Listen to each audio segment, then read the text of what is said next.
Assalamualaikum warahmatullahi wabarakatuh. Bertemu lagi dengan saya Bagaskoro Samudra, SAKMM, selaku tutor mata kuliah komunikasi bisnis rekan-rekan sekalian. Dalam sesi 1 kali ini, di mana mata kuliah pemahaman dasar komunikasi bisnis. Halo rekan-rekan, selamat datang di kegiatan tutorial online inisiasi pertama. Pada inisiasi pertama kita kali ini, kita akan mempelajari pemahaman dasar tentang komunikasi bisnis. Jadi silahkan kalian akses materi dalam bentuk PowerPoint maupun video. Dan jangan lupa aktif dalam forum diskusi.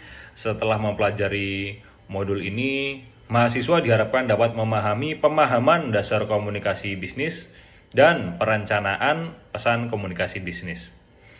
Pada inisiasi pertama kita ini akan mempelajari pengertian komunikasi dalam hubungan bisnis dan organisasi perusahaan.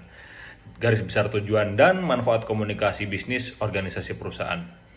Adapun sumber belajar utama yang dipakai adalah modul dari Bapak Hadianto Ferry tahun 2003, yaitu Komunikasi Bisnis in Komunikasi Bisnis, Universitas Terbuka Jakarta. Di sini kita akan membahas apa yang dimaksud dengan komunikasi bisnis. Di mana komunikasi bisnis merupakan jembatan yang menghubungkan setiap elemen dalam perusahaan, mulai dari manajemen puncak hingga karyawan di lini terdepan, yang bukan sekedar pertukaran kata-kata, melainkan juga fondasi yang memungkinkan aliran informasi, gagasan, dan strategi untuk mengalir dengan lancar dan efisien. Lalu kita akan membahas mengenai fungsi, tujuan, dan manfaat dari komunikasi bisnis tersebut, di mana fungsi komunikasi bisnis merupakan sebuah simfoni harmonisasi yang menyelaraskan gerak langkah organisasi, mulai dari menampilkan visi dan misi hingga merencanakan strategi pemasaran. Komunikasi bisnis juga memainkan peranan penting dalam memastikan semua bagian perusahaan bergerak searah. Tujuannya tidak lain adalah untuk mencapai pemahaman yang jelas, kemudian meningkatkan produk, serta membangun citra merek yang kuat di mata publik. Manfaatnya meluas, dari peningkatan efisiensi operasional hingga meningkatkan kepuasan pelanggan, kemudian membawa perusahaan ke arah yang lebih sukses dan berkelanjutan. Lalu di sini kita juga akan membahas mengenai peran manajer dalam hubungan dengan masyarakat, konsumen, dan kompetitor atau pesaing, di mana manajer memainkan peranan kunci, yaitu mengelola hubungan perusahaan dengan masyarakat, konsumen, dan para pesaingnya. Di mana manajer sebagai pengelola komunikasi bertanggung jawab memastikan pesan perusahaan itu dapat disampaikan dengan tepat dan efektif kepada publik dalam berinteraksi dengan konsumen.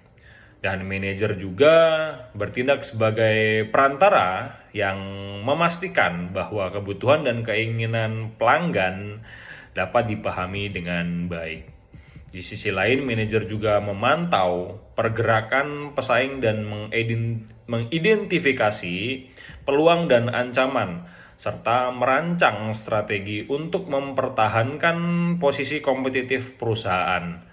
Lalu yang terakhir adalah tujuan dan manfaat komunikasi bisnis bagi perusahaan, di mana tujuan utama komunikasi bisnis perusahaan adalah membangun hubungan yang kokoh dengan semua atau seluruh pemangku kepentingan, yaitu stakeholder, mulai dari karyawan hingga investor.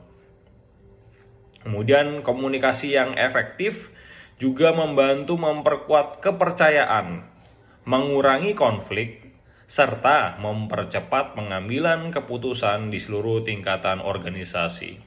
Manfaatnya sangat besar, tidak hanya meningkatkan produktivitas dan kualitas kerja, namun juga menciptakan iklim kerja yang positif dan menginspirasi inovasi.